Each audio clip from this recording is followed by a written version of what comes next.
Abu Nuaim dalam Dalail An-Nubuwah meriwayatkan dari Umar bin Harith. Dia berkata, tatkala Umar bin Khattab sedang berkhutbah di atas mimbar pada hari Jumat, tiba-tiba dia berhenti sejenak dari uraian khutbahnya dan berkata, "Wahai Sariyah, ke gunung."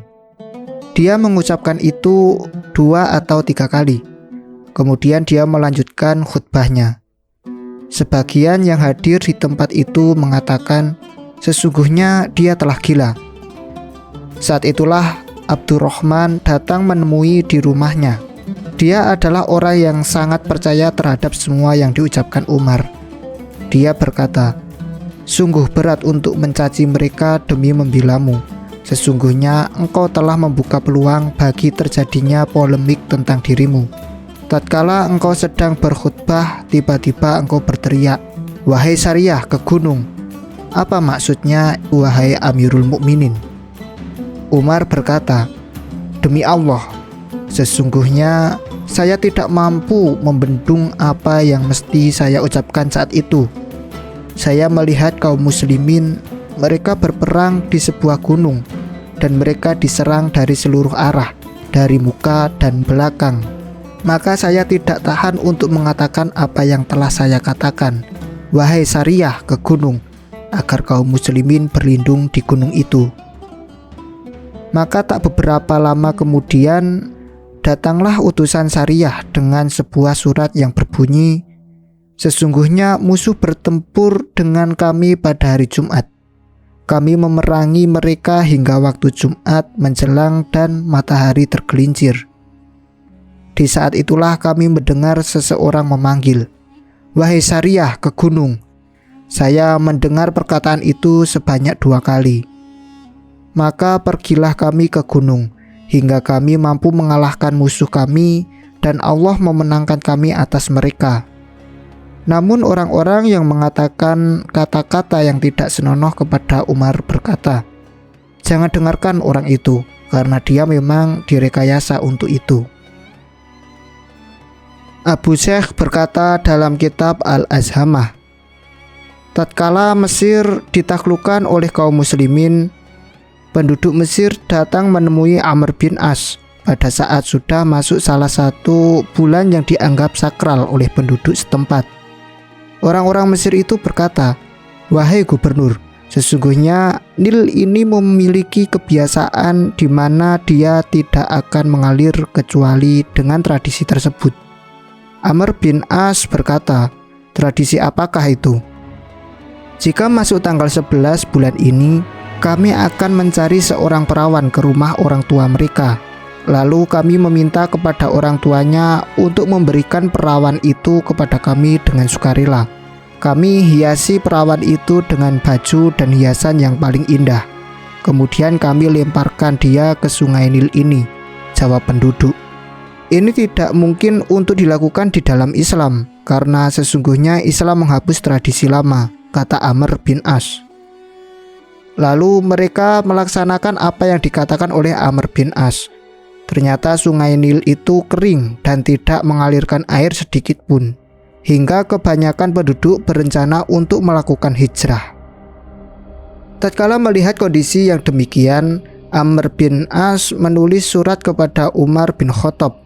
Dalam surat itu dia menerangkan bahwa mereka ditimpa musibah akibat apa yang saya katakan. Dan sesungguhnya saya mengatakan kepada mereka bahwa Islam telah menghapus semua tradisi masa lalu. Umar menulis kepada Amr bin As yang di dalamnya ada nota kecil. Dalam surat itu Umar menulis, "Sesungguhnya saya telah mengirim kepadamu dalam suratku 1 nota kecil, maka lemparlah nota kecil itu ke sungai Nil." Tatkala surat Umar sampai di tangan Amr bin As, dia mengambil nota kecil itu dan membukanya. Ternyata di dalamnya berisi tulisan sebagai berikut, "Dari hamba Allah Amirul Mukminin Umar bin Khattab, amma ba'du. Jika kau mengalir karena dirimu sendiri, maka janganlah engkau mengalir. Namun jika yang mengalirkan airmu adalah Allah, maka mintalah kepada Allah yang Maha Kuasa untuk mengalirkanmu kembali." Amr bin As kemudian melemparkan nota kecil itu ke sungai Nil. Allah mengalirkan air sungai Nil dengan kadar 16 zirok dalam satu malam. Dengan terjadinya peristiwa itu, Allah telah menghancurkan tradisi jahiliyah dari penduduk Mesir hingga sekarang. Ibnu Asakir meriwayatkan dari Thariq bin Syihab.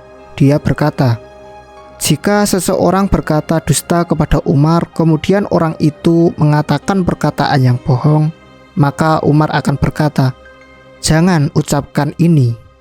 Kemudian jika orang itu mengatakan perkataan yang lain, maka dia akan mengatakan lagi, jangan ucapkan itu. Umar kemudian berkata, apa yang kamu katakan kepadaku adalah benar, kecuali yang saya perintahkan agar kamu tidak mengucapkannya. Ibnu Asakir juga meriwayatkan dari Al-Hasan, dia berkata, jika ada seorang yang mengetahui bahwa perkataan seorang itu bohong atau benar, maka ketahuilah bahwa orang itu adalah Umar. Imam Al-Baihaqi dalam kitabnya Dalail An-Nubuwah meriwayatkan dari Abu Khatbah Al-Himsi. Dia berkata, Umar bin Khattab diberi kabar bahwa orang-orang Irak telah melempari gubernur mereka dengan kerikil-kerikil kecil. Kemudian dia keluar dengan nada marah dan melakukan sholat serta lupa hitungan rokaat sholatnya. Tatkala mengucapkan salam, dia berdoa, ya Allah, mereka telah menjadikan saya demikian kacau balau, maka kacaukanlah mereka, dan jadikanlah seorang pemimpin dari mereka berasal dari marga As-Saqafi, yang memerintah mereka dengan cara-cara jahiliyah, yang tidak menerima orang-orang yang baik dari mereka dan tidak pula mengampuni dosa-dosa mereka. Saya katakan bahwa apa yang dia ucapkan itu adalah mengisyaratkan kepada Al-Hajjaj As-Saqafi. Ibnu Lahiyah berkata, Al-Hajjaj saat itu belum dilahirkan.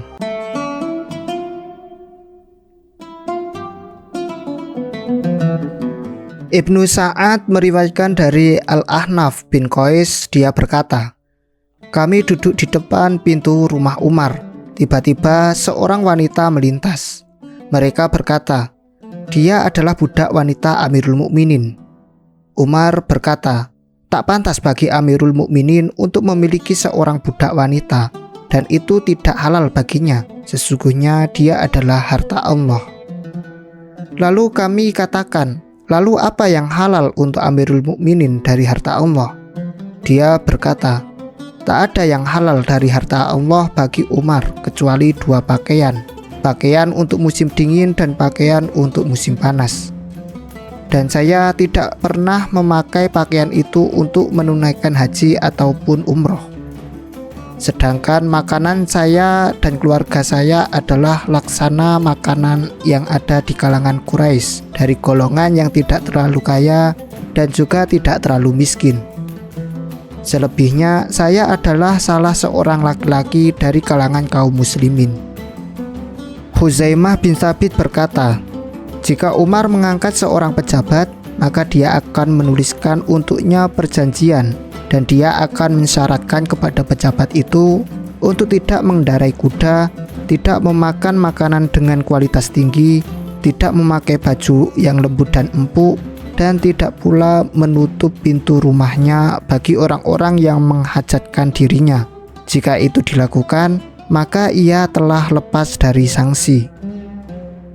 Ikrimah bin Khalid berkata, sesungguhnya Hafsah, Abdullah bin Umar dan lain-lain mengutarakan unek-uneknya kepada Umar. Mereka berkata, andai kata kau memakan makanan yang baik, maka hal itu akan banyak membantumu untuk melakukan kebenaran. Umar berkata, apakah kalian satu kata dalam masalah ini? Mereka berkata, ya. Umar berkata, saya tahu dan mengerti nasihat kalian. Namun, jika itu yang saya lakukan, maka sama artinya saya meninggalkan dua sahabatku dalam perjalanannya. Maka jika aku tinggalkan jalan mereka berdua, maka saya tidak akan berjumpa dengan mereka di tempat singgah.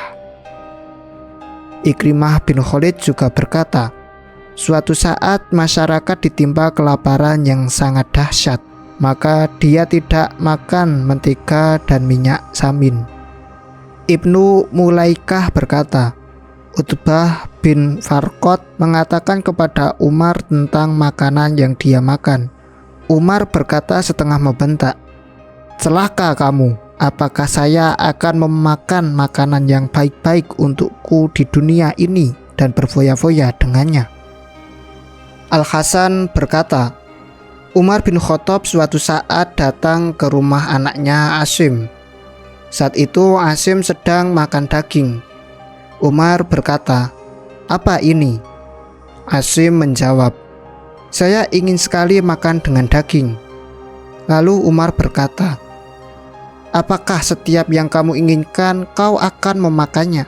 Sungguh seseorang dianggap sebagai pemboros jika dia selalu menuruti apa yang dia mau." Aslam berkata, Umar berkata, "Pernah terdetik dalam hati saya untuk makan ikan yang segar." Lalu Yarfa, dia adalah pelayan di rumah Umar, berangkat dengan kendaraannya. Dia membeli keranjang dari daun kurma. Dia datang dengan keranjang itu menemui Umar. Lalu dia berangkat menunggangi kendaraannya, lalu dia cuci kendaraan itu. "Tunggu, hingga aku lihat bagaimana kondisi binatang yang kamu tunggangi." Umar menyelidiki binatang tunggangan Yarfa dan berkata, "Apakah kau lupa untuk menghapus keringat yang mengucur di bawah telinganya? Kau telah menyiksa binatang gara-gara kemauan Umar. Demi Allah, Umar tidak akan makan isi keranjangmu." Qatadah berkata, Umar yang waktu itu sudah menjadi khalifah memakai jubah dari bahan wol yang ditambal dengan kulit. Dia berkeliling di pasar dan di pundaknya ada cemeti untuk memukul orang yang berlaku curang. Dia melewati pemintalan yang rusak dan mendapatkan biji-bijian di tengah jalan. Umar memungutnya dan melemparkannya ke rumah-rumah penduduk agar mereka bisa memanfaatkannya. Anas berkata, "Saya melihat dengan mata kepala saya sendiri 4 tambalan di baju Umar." Abu Utsman An-Nahdi berkata, "Saya melihat kain yang dipakai Umar ditambal dengan kulit." Abdullah bin Amir berkata, "Saya pernah menunaikan haji bersama Umar. Dia tidak pernah mendirikan tenda ataupun kemah. Yang dia lakukan adalah menggelar tikar di bawah pohon lalu bernaung di bawah pohon itu." Abu Abdullah bin Isa berkata, "Di wajah Umar bin Khattab ada 2 garis hitam bekas tangisan." Al-Hasan berkata, Umar pernah membaca suatu ayat yang menjadi bacaan hariannya, lalu dia jatuh pingsan dan sakit sehingga banyak orang yang menjenguknya selama beberapa hari. Anas berkata, "Saya pernah memasuki satu kebun. Saat itu saya mendengar Umar berkata, 'Bah, Amirul Mukminin, demi Allah, hendaklah kau bertakwa kepada Allah, wahai Ibnu Khattab, atau Allah akan menyiksamu.'" Abdullah bin Amr bin Rabi'ah berkata, "Saya melihat Umar bin Khattab mengambil sejumput tanah dari bumi. Andai kata saya menjadi laksana tanah ini, andai kata saya bukan apa-apa, andai kata ibu saya tidak pernah melahirkan saya." Abdullah bin Umar bin Hafs berkata, Umar bin Khattab pernah membawa air di atas pundaknya. Lalu orang-orang saat itu menanyakan apa yang sedang dia lakukan. Umar berkata, "Sesungguhnya jiwaku telah membuatku sedikit ujub, maka saya lakukan ini agar dia merendah." Muhammad bin Sirin berkata, seorang ipar Abdullah bin Umar datang menemui Umar. Orang itu meminta Umar untuk memberikan kepadanya harta dari Baitul Mal. Umar membentak orang tadi dan berkata, "Kau inginkan aku menjadi seorang penguasa yang berkhianat?" Kemudian dia menyerahkan 1000 dirham dari uangnya sendiri untuk orang tadi. An-Nakhai berkata, saat Umar menjadi khalifah, dia masih berdagang. Anas berkata, Perut Umar berbunyi karena lapar sebab dia banyak makan minyak pada musim paceklik dan dia telah mengharamkan atas dirinya untuk makan mentega. Dia menekan perutnya dengan jemari-jemarinya. Dia berkata, "Sesungguhnya kami tidak memiliki harta lain yang bisa dimakan hingga manusia bisa hidup dengannya." Sufyan bin Utbah berkata, Umar bin Khattab pernah berkata, "Sesungguhnya orang yang saya cintai adalah orang yang menunjukkan kepada saya aib-aib saya."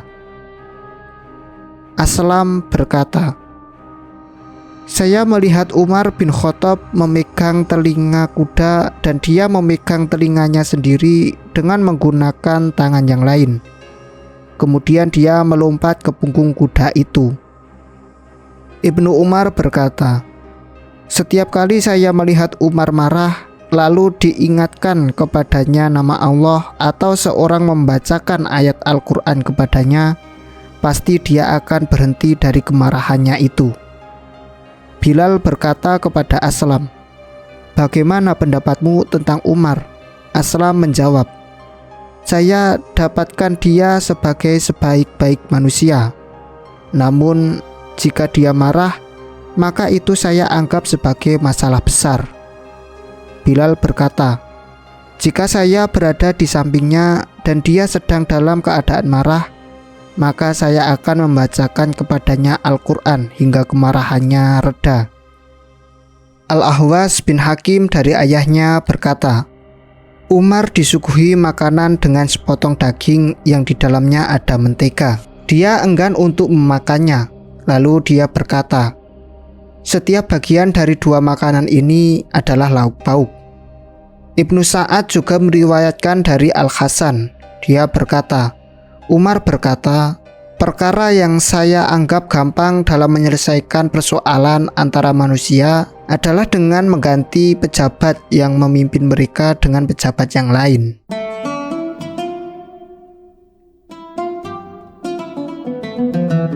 Ibnu Sa'ad dan Al-Hakim meriwayatkan dari Zir, dia berkata, "Saya pernah keluar dengan penduduk Madinah pada hari raya. Saya melihat Umar sebagai orang tua yang berjalan tanpa menggunakan alas kaki, kepalanya botak dan berkulit sawo matang. Posturnya sangat tinggi, jauh melampaui orang lain. Seakan-akan ia sedang menunggangi binatang." Namun Al-Waqidi berkata, "Di kalangan kami tidak ada yang menyatakan bahwa Umar berkulit sawo matang, kecuali mungkin pada saat paceklik, karena di saat itu warna kulitnya berubah karena dia banyak makan minyak." Ibnu Sa'ad meriwayatkan dari Ibnu Umar bahwa dia menyifati Umar, lalu dia berkata, "Dia adalah seorang laki-laki dengan kulit bersih dengan kemerah-merahan. Postur tubuhnya tinggi, kepalanya botak dan beruban." Ibnu Sa'ad meriwayatkan dari Ubaid bin Amir, dia berkata, "Umar berpostur tinggi jauh melampaui umumnya manusia." Dia juga meriwayatkan dari Ibnu Salamah bin Al-Aqwa, dia berkata, "Umar adalah lelaki yang mampu menggunakan kedua tangannya." Ibnu Asakir meriwayatkan dari Abi Roja Al-Atori, dia berkata, "Umar adalah seorang lelaki dengan postur tubuh yang sangat tinggi, botak, warna kulitnya putih kemerahan, kedua tulang pipinya menonjol, bagian depan jenggotnya besar dan di ujungnya ada warna hitam kemerah-merahan." Dalam buku Tarikh karangan Ibnu Asakir yang dia riwayatkan dari banyak jalur disebutkan bahwa ibu Umar bin Khattab, yakni Hantamah binti Hisam bin Al-Mukhairah, adalah saudari Abu Jahal bin Hisam. Dengan demikian Abu Jahal adalah paman dari pihak ibunya.